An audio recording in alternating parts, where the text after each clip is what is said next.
In the Shadow of Persecution, a podcast of Jewish and other wisdom for our spiritual survival. If you're here, trans or otherwise, Jewish or otherwise, if you are here, you're in the right place. I'm Lexi Kohanski. My email is lexi@thetorahstudio.org, and welcome to Torah for Trans Lives. And welcome also to Life is a Sacred Text. This is a very special crossover episode with Rabbi Danya Ruttenberg's project about truth and transformation, with ancient stories serving as mirrors and lights. You can listen to this piece here on the podcast, and you can read it along with footnotes and gorgeous artwork at lifeisasacredtext.com.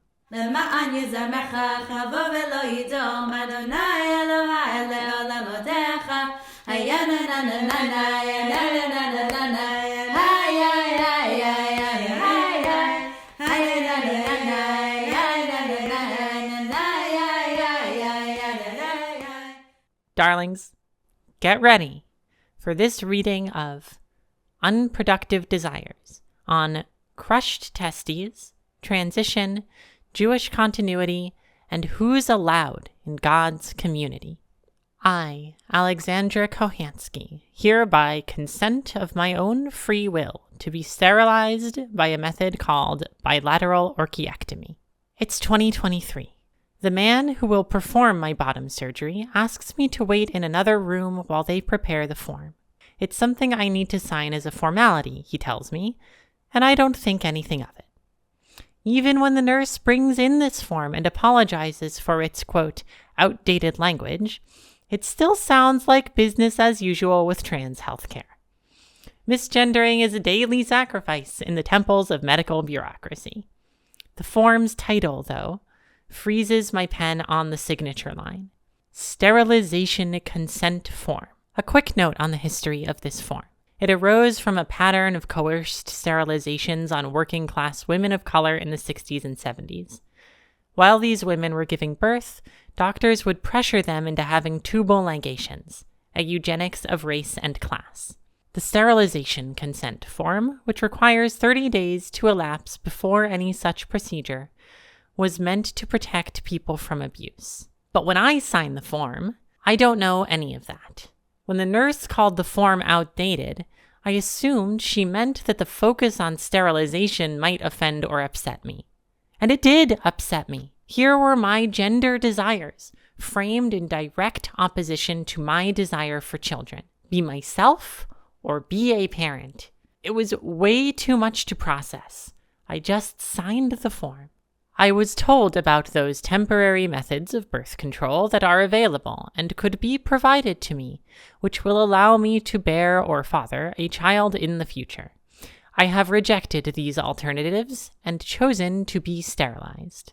The choice I made not to have biological children is so overloaded with raw, unprocessed significance that it feels impossible to talk about it. Not only do I not know where to begin, but I don't want to begin in the first place. I even have a literal scar from this surgery, stark and angry from a complicated recovery, that I'd rather mess around with than touch this question. So I begrudgingly acknowledge it as a gift, that the Torah demands our engagement on topics that are incomprehensibly large, beyond us, easier left untouched. And it's a second gift that Torah on those topics gives us places to start. Unfortunately for me, Torah's entry point on sterilization and reproduction is rough. I'll spare you the verse's context, but I won't get around the verse itself. Lo yavo fisuadaka uchrus shofcha b'kahal Hashem. No one with crushed testes or a severed penis shall enter into the community of God. Devarim 23, verse 2. This sounds bad. The way the rabbis understand this verse makes it both better and worse. Worse, because they extend the kind of genital damage under discussion to anything that prevents you from having children.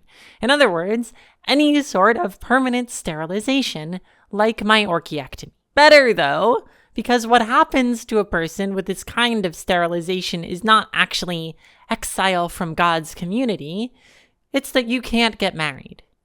No shot at kids? Then no life partner for me. Okay, strictly speaking, this prohibition doesn't apply to me.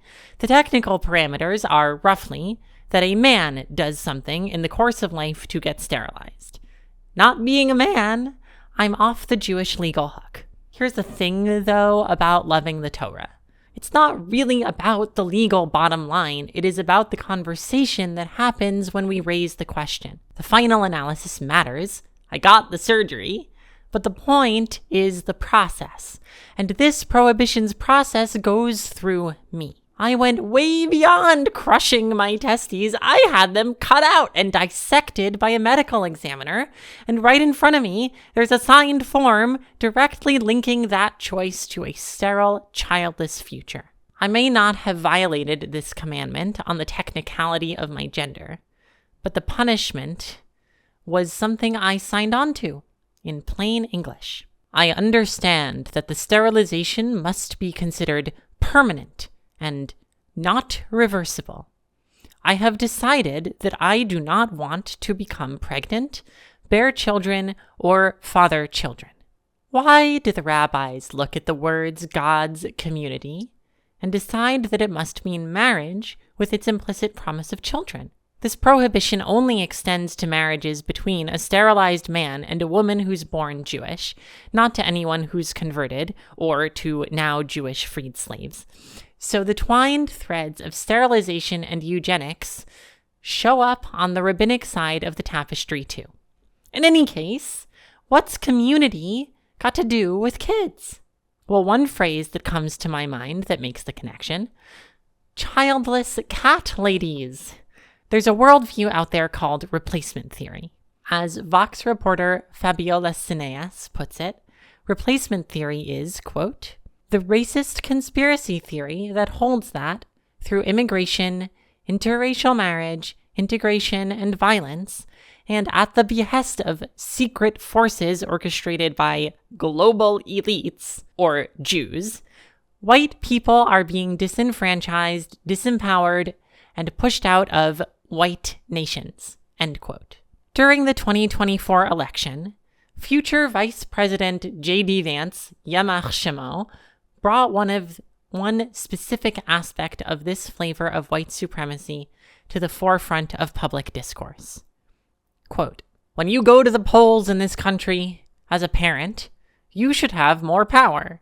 You should have more of an ability to speak your voice in our democratic republic than people who don't have kids. Let's face the consequences. Let's face reality. If you don't have as much of an investment in the future of this country, maybe you shouldn't get nearly the same voice. Now, people will say, well, doesn't this mean that non-parents don't have as much of a voice as parents? Doesn't this mean that parents get a bigger say in how our democracy functions? Yes, absolutely. End quote. He's saying that childless adults are not fully part of the project of society. If we've chosen not to participate, then we deserve to get marginalized. Note that he belongs to the administration that on day one declared in an executive order defining trans people out of existence that, quote, female means a person belonging at conception to the sex that produces the large reproductive cell in an effort to enforce all sex protective laws, end quote. Being a full member of this society requires your reproduction. And society must protect the kind of sex that produces, which is the kind of sex that my surgery meant I would never have. In the reproductive sense, great replacement theory has many notes in harmony with the push to rebuild the 6 million, to have as many good Jewish babies as possible, to ensure a supposedly secure Jewish future. The logic goes something like this. We must make sure, at any cost, that our members reproduce so that we can continue to exist. It sounds fair enough until you realize that while a person's existence may be self-justified, a society's existence is not. If the ultimate purpose of the project of Judaism is to keep on making more Jews, or if the point of the United States is to keep on making more white Christians, then those projects are nothing more than, quote, the Ouroboros, the self-cannibalizing serpent that eats its own tail, end quote, where the tail is made out of people, consumed and killed so that the mouth can keep eating. Is this the kind of logic underpinning the rabbi's reading of shall not enter God's community? It's not so far-fetched. Jewish ritual life does center marriage and children. One of our 3 wishes for a newborn is marriage, on par with Torah and good deeds. 6 of 63 tractates of Talmud explicitly focus on marriage issues. Synagogue social life is usually either for young singles or children and their parents, with nothing between or beyond. It really can be true that a single and sterile 29-year-old is less a part of her Jewish community on account of those 2 S words. When I consented of my own free will to be sterilized, was I relegating myself to second-class citizenship? What was I thinking? I understand that I will be sterilized by an operation known as a bilateral orchiectomy. The discomforts, risks, and benefits associated with the operation have been explained to me. All my questions have been answered to my satisfaction. The first time I had to think about how my transition conflicted with my desire to have children was when I started HRT. Before prescribing, my NP said that if there was even a chance I wanted kids, I should look into fertility preservation. I called my insurance, but they didn't cover it for this kind of, quote, voluntary treatment. My other options were fertility clinics featuring pictures of fathers cradling smiling infants. At the time, I didn't know there was even a chance that HRT wouldn't be permanently sterilizing. I thought this decision was final, and I chose not to put myself through fertility preservation. I told myself it was too expensive, but really, it was because the idea of having my sperm sitting in a freezer waiting to impregnate someone was too dysphoric to think about. I shoved the desire for children down and told my NP to sign me up for estrogen. 3 years later, I looked back on this moment and wrote that if you have to choose between the mitzvah of transition and the mitzvah of procreation, you should choose the one that's in front of you. I did not write anything about how the loss of one mitzvah for the sake of another might affect you. I ignored the loss. It was too big to grasp anyway, and chose towards myself. After I learned that HRT isn't necessarily sterilizing, I told my therapist it would make me feel too horrible to conceive a child through penetrative sex, or having my semen in the picture at all. He said, based on other trans patients' experiences, that despite a dysphoric conception, I would love my child. How they got there wouldn't matter. Maybe sometimes the final ruling really is all that counts. But that option still wasn't available to me, and the woman inside me was demanding that I manifest her, now. It was time for bottom surgery. When I told my father about my surgical plans, he admonished me that I need to find a life partner. It was like he was channeling the verse, "Don't sterilize yourself, Lexi. Don't you want to get married?" But my dad wasn't making a legal proclamation like the Torah, or a moral and political condemnation like Vance, Yamach Shemo. I heard in my dad's words an implication that the surgery would make me undesirable, a Frankenstein's monster fit only for other freaks like me, if that. If I sterilized myself for the sake of my gender, I wouldn't be able to find anyone to marry. I did not react coldly to Dad's admonition. In fact, I broke down crying. I said that's why I was moving to New York, to have a better chance of finding a partner. Of course I wanted children. Of course I wanted love. I never cried so hard in front of my father, before or since. so hard that it reached across the Zoom screen and made him start crying too. I took his comment so badly, probably because I believed what I thought he was implying, that choosing towards my womanhood meant no one would want me. Darlings, take a moment while I tell you that this episode of Torah for Trans Lives is sponsored by the Tea for Torah patrons in honor of Z, Rich Siegel, David Ben Howard Vikarin, Bruria, Alex, Rabbi Avigail Halpern and Rabbi Jenna Shaw, and Mariah Levin. This particular episode was also made possible thanks to Rabbi Danya Ruttenberg at Life is a Sacred Text. I have asked for and received information about sterilization from the doctor. When I asked for the information, I was told that the decision to be sterilized is completely up to me. There's a scene in The Poppy War by R.F. Kuang where the main character, Rin, takes what the rabbis would call a cup of castration, so she wouldn't be dragged down in her elite military training by her painful menstrual periods. People took this scene as a stark example of female empowerment, but Kuang meant Rin's choice to be problematic. The adults responsible for Rin encouraged her to take the most extreme way out in order to build her into a perfect soldier. It turns out later that her decision means that she and her male counterpart will be the last of their race. It's a complex moment. Rin chose herself, and she also chose towards a system that wanted to use her. So what's the system in which I made my choice?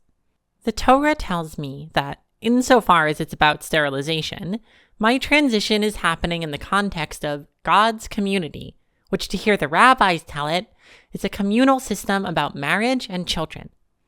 Almost 10 years ago, I read a story about someone called the true child that's been sitting with me for just this moment. Quote, "One Shabbat, after the third meal, the Jew of Pshischa averted his face and in a voice echoing his distress addressed his guests. 'Tomorrow you will be going back to work, and you work hard, I know.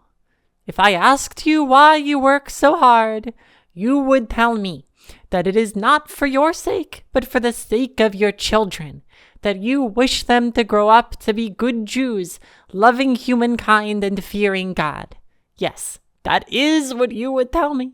That is what, for thousands of years, people have been saying in every language. People work and work, never for themselves, but always for their child, who will in turn work for theirs.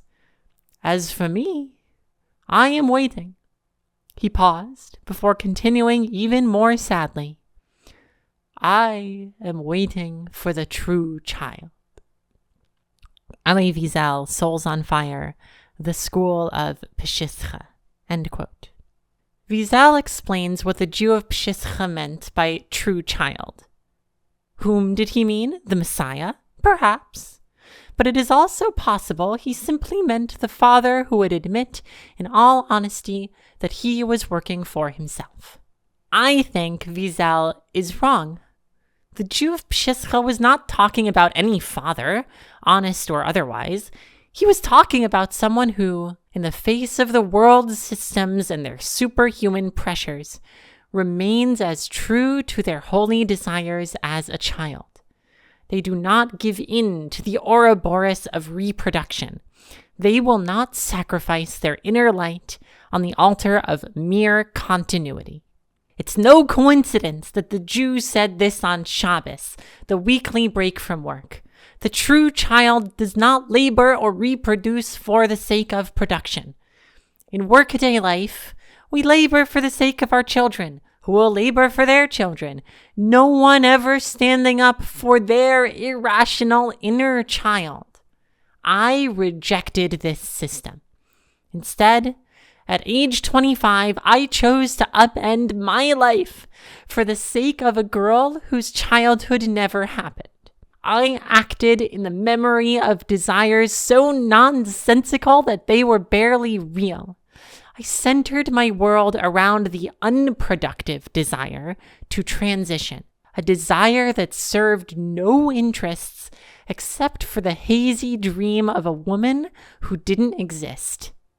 Hillel said it, "If I am not for myself, who will be?"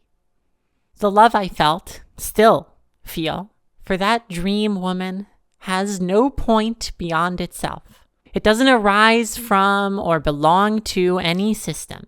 It has so little grounding in reality that I often wonder if that love is what structures reality itself.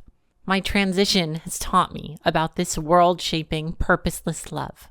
In the essay Expressions of Love, the author, Mick, suggests that historically, children were brought into the world for specific purposes.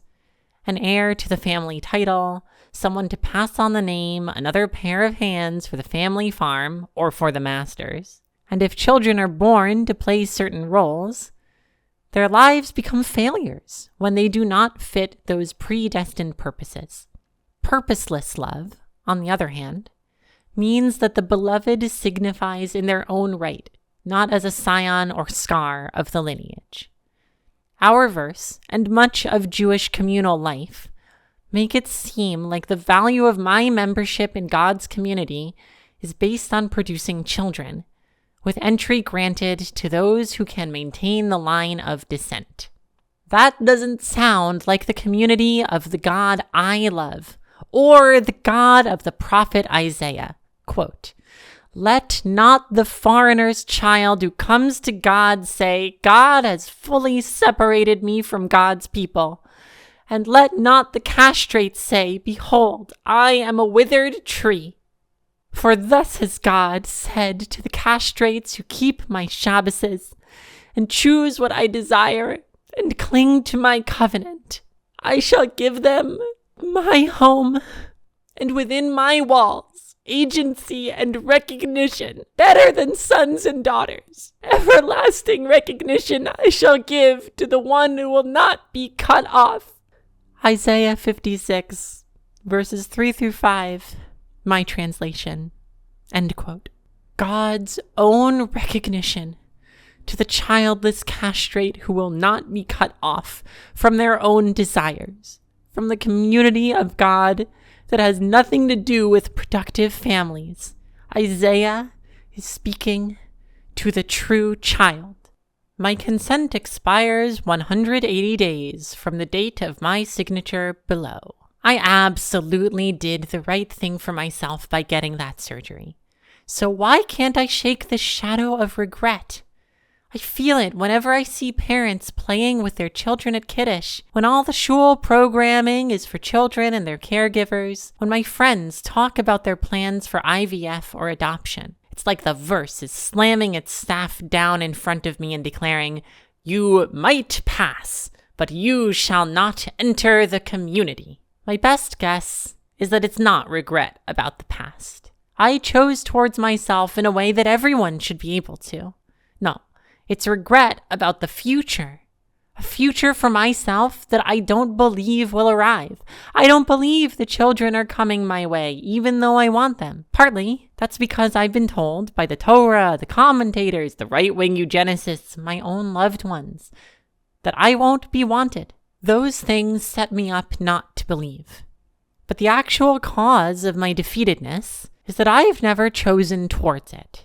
Just like with my transition, the more I drag that non-existent dream into being, the more I'll believe that it will be real. As I write this, I believe it as little as I believed 6 years ago that I could be a woman.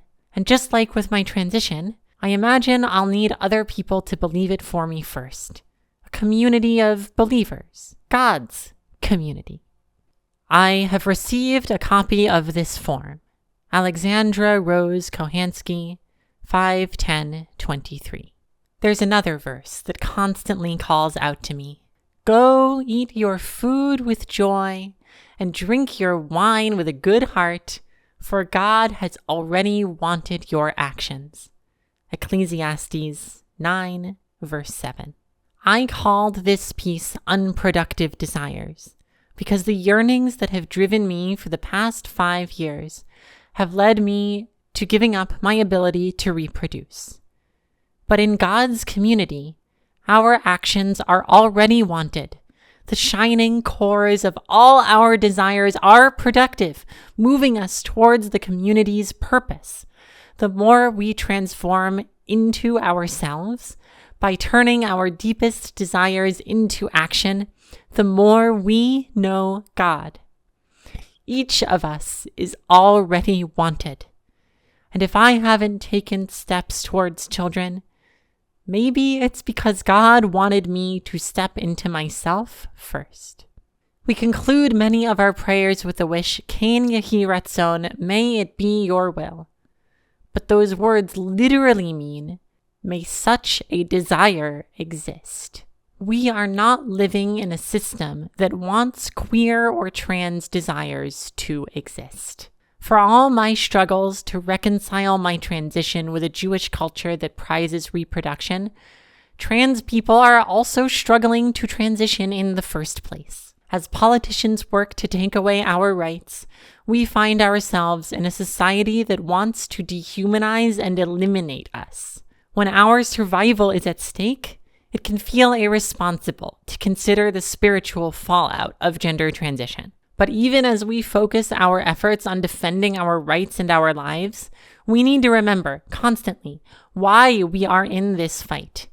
We need to talk loudly about the sacredness of our desires, because what keeps us human in the face of their dehumanization is our ability to yearn. So I write and dream of God's community, a world where we are already wanted. God wants us to make our desires real through action. That is my reason for fighting, just as it is my reason for living.